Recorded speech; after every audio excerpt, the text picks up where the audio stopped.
Happy Monday. How you doing? Captain Caveman here. Auntie Billy's been calling me Captain Caveman until I get rid of all of this. It'll be a while. I used to watch that cartoon. It was funny. Captain Cave. Anyway, reliving my youth. How was your weekend? Hope you had fun. Hope you stayed safe. We had a good weekend, especially Saturday night up at Halo's. Jerry's birthday. Yeah, great band for once. Good music.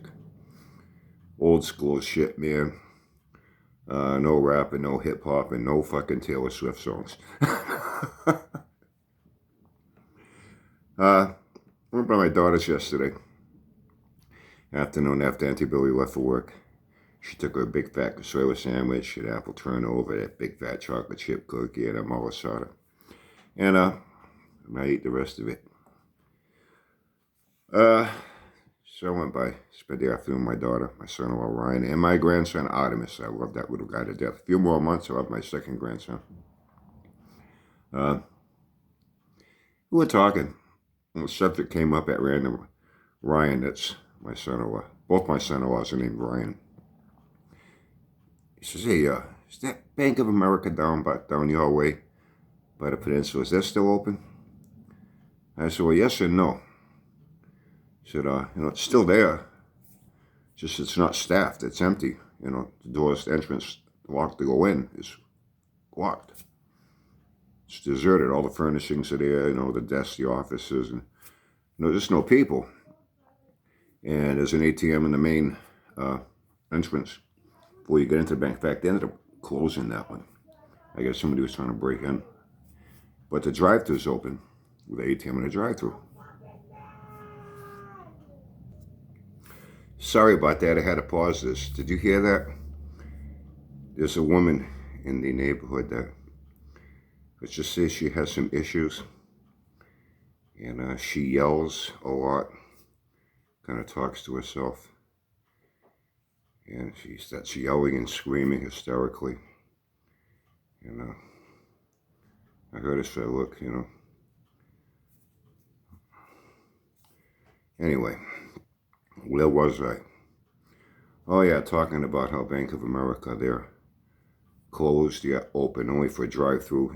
There's no people there. It's been happening a lot more and more with many other banking institutions in the area. And my son-in-law Ryan says, yeah, the one up here, same thing happened last week. He said, I don't go there, but I see people going in and out and cars there and a lot. And all of a sudden, I don't see any cars, any people. I said, well, that's how it is, because things have changed. He's not old enough to remember things that I remember, and I'm quite sure how most of you remember.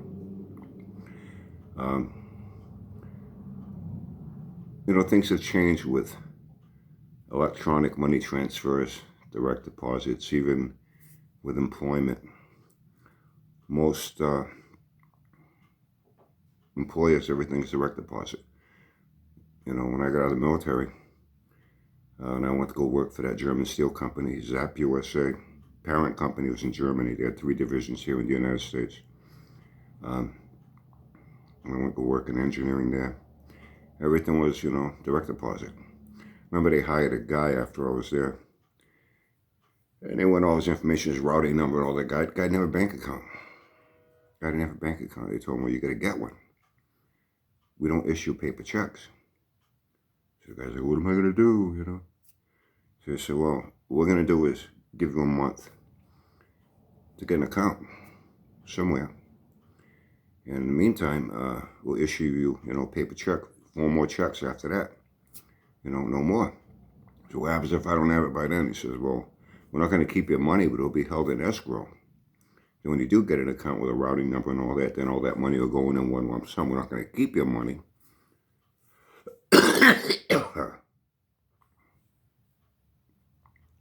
This just won't go away. Then you get it all in one lump sum. Get it like a couple weeks later. But my son was not old enough to remember the way things used to be, the way I do, and I'm quite sure most of you do. Banks are not really needed the way they were at one time. No more checks. You know, on any rare, random occasion, you get a check or something. Now they have all these check cashing places, and they take a big fucking bite out of it. You know, I know there's a couple in there, down here. You know, they charge so much. If it's like a payroll check or a government check, tax refund, shit like that, they won't do personal checks. Personal checks. I can't remember the last time. I don't even know what happened to my checkbook once I got my bank debit card. You know, it's going back a lot of years, a lot of years. You know, people don't cash their payroll checks anymore. I know what it's like on Fridays. You get paid to get to the bank. Holy fuck, lines out the door. Be there for over an hour at times. And you've got to wait, cash your check. You've got to fill out that slip. So much into checking, so much into savings. And then I want the rest back in cash. And the towel would be there, you know. And that was a weekly ritual, you know. At every bank, you know, on a Friday. Some people got paid on a Thursday. They actually started doing that to ease up the congestion. Some employers started paying on a Thursday rather than a Friday, kind of break it up a little bit. He's not old enough to remember that. Since the time he started working, everything was electronic, you know, direct deposit. You know, you want to buy a house, you go for a mortgage. You go to the bank, you sit down, you know, with the loan arranger. I knew a joke about that once. Remember Clayton Moore, the Lone Ranger on TV? Remember that joke about how when his TV show ended and his acting career was over, he got a job at a bank as the Lone Arranger? Yuck, yuck. Okay, where was I? And you sat down with someone at the bank and went to buy a card, same thing. There's really no need to staff a bank anymore. Electronic direct deposit for payrolls. Want to buy a house or a car, financing, you pick up the phone. Okay, and there's so many lending institutions, it's not even really a bank that you've heard of. They're mortgage companies, mortgage brokers. You know, they're independent. Go online. There's thousands and thousands. You make a phone call. Ask for your email address. You correspond through email. A lot of times you don't even really talk to anyone. You know, and then once they run your credit and do what they do to get you approved, they want to know where the money's going to go to, from the person you're buying the house from or from the dealer that you're buying a car from. You know, you don't need to go to a bank for that anymore. My youngest daughter, the one that's expecting my second grandson, she's been into cars for several years. She's an office manager at the Empire Ford Group. They have two big Ford dealerships, one here, one in Fall River. And they own a Hyundai and a Kia dealership in Swansea, Massachusetts.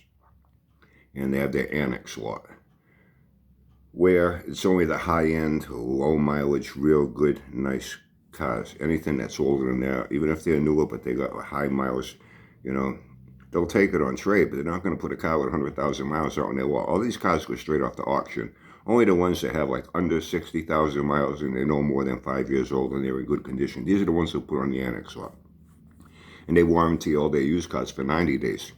And you can purchase an extended warranty for $250, give you 12 month, 12,000 mile. Bumper to bumper. They're pretty good with that. So that's why I want to make sure the cars they have on there, they're going to hold up for 12 months at least, you know what I mean? So pretty much all that's free money they're getting on extended warranty that nothing really lets go on these cars. And, you know, people don't do things the way they used to. I remember what it was like, you know, grocery store, that pull out a checkbook. You had to be writing out a check, and then they scan it to a machine that would run the barcode on it to see if the account was active. And I remember there would be some stores, and I'd see checks tacked up with notices. Don't take a check from this person. They were bouncing checks and shit. You know, it's kind of funny when I think about it now. And it took up a lot more time in the checkout line, people writing out checks because they had to wait. You know, what I used to do is I used to write everything out except the amount. And then when it was, then finally, you know, rang it up, then I'd write the amount and save a little time. And we used to get frustrated with people that waiting in this line all the time. Why aren't you doing the same thing? No, then they get there. Oh, then they go and they take their checkbook out and they're writing it out. Right? Hey, come on, you should have had all that done already. Just fill in the amount. You know, like everything was more time consuming. It was a pain in the ass. But he doesn't remember, you know, the way it used to be like that. And now I get to this thing, I've heard a lot about it. I don't know much about it because if something does not interest me, I don't care to know anything about it. Only bits and pieces of things that come my way that I'm not even asking to hear or see, but I've seen it come up in a few things. With this Bitcoin and crypto money, and I've heard from the get-go that there was a lot of shit going on. It was being called dark money. It was being used for illegal purposes, but I remember when I first started hearing about that, I asked about things. I said, I want to find something out.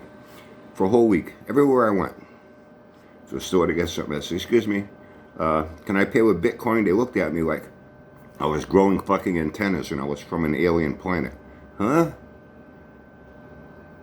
I even asked my daughter, hey, can someone go there and buy a car with Bitcoin? She said, Dad, are you fucking serious? To me, it's like, what's the point? I'm paying money to have money that I can't spend. Makes no fun. Maybe it makes sense to some people. It's like an investment thing and you trade it and what is it? Fucking Pokemon cards, man? This is my fucking hard-earned money. I'm gonna be feeding into a machine to get this shit that I can't fucking spend. Maybe someday I can sell it and what? And I'm gonna get paid in Bitcoin? Now I'm gonna have more fucking Bitcoin that I can't fucking spend. What's the fucking point? And I heard there's a lot of scamming going on. People, the head honchos in these crypto money things. There's a lot of fraud. Seriously. There's all kind. My spit went down the wrong way. There's a lot of fraud involved in that and everything. But anyway, yeah, he asked me, say, what's going on with the banking, man? Banks are closing, but drive-ins are open, ATMs. And even then, they don't, ATMs, you go to ATM anywhere around, they're charging around here, they're charging anywhere, depending where you go, $2.50, $3.50 for every time you want to take out money. And now they have a $200 limit on it. At one time, it used to be up to $500. So this way, hey, you need $500. You got to hit it 3 times. $7.50 you just spent to get your money. Now at the banks, there's no charge for ATM. I use my card for everything. I got a MasterCard. I don't fucking use it. It's just good for emergency. Everything I do is on my card. I don't write a check anymore. I don't carry money. I keep $100 in my bureau at all times. And it's been there for a long fucking time. In case I do lose my card, and I lost my wallet twice over the years. Make a phone call, they sent a new one out to me. Here's you get it within 3 days. So something comes up, I need some money. Hey, it's my bank, Bank of America. I can't go there. And even in the old days, if you needed cash, there were times it would come up. I'd have to go to the bank, take out one of my checks out of my checkbook, write it out to myself for cash, hand it to the teller, and then she'd give me my cash. You don't need banks anymore for so many things that once upon a time it was necessary. You had to have these banks there, those people there to assist you in all these areas of money, transactions, withdrawals, payments, getting a house, getting a car. We don't need all that shit today, So anyway, hey, how's that for a Happy Monday video, huh? I bet you were expecting something different. Well, guess what? You got it. Hope you had a good weekend. Hope you had fun. Hope you stayed safe. And catch up with you again this week sometime.